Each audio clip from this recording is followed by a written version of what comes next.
Todd, you saw all of Chris Bassitt's starts this year. He's a free agent now. Is he a priority for the Mets? Should they bring him back? To me, he is. Yeah, I think he absolutely is. And I think he's going to be a guy that has a lot of interest on the market. I think the fact that he's very durable, he's got a lot of, pitches in his arsenal. I think he's proven that he can pitch in New York. He can handle the big stage.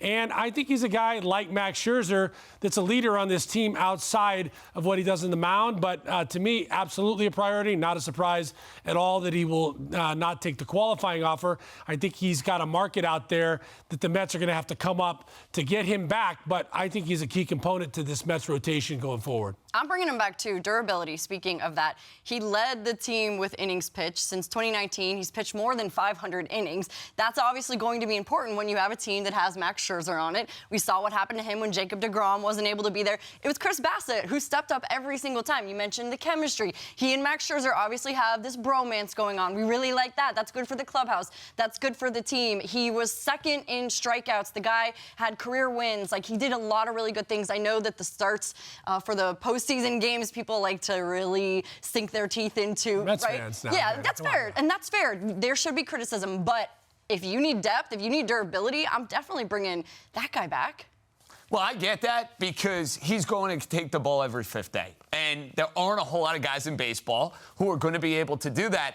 I am concerned, though, by the final month of the year, and a lot of those comments that he was throwing out about New York and the idea of it being too much of a burden and a monster. So, Hannah, let's say Chris Bassitt said, I've had enough in New York. I want to go somewhere else. If the Mets are looking for alternatives, is there a name you have in mind? Yeah, I mean, first of all, I like to think that he was happy in New York, but I agree. Some of those comments towards the end of the year to sort of still be talking about the amount of pressure that he's underplaying in New York did kind of give me some pause. And I know that this guy gets sort of knocked for durability, but Carlos Rodon threw only 3 fewer innings than Chris Bassitt last year, and he's one of the best, if not the best starter on the market after Jacob deGrom this year. He's a 6-win pitcher, which makes him the second highest among starters. He's a lefty, which they could use.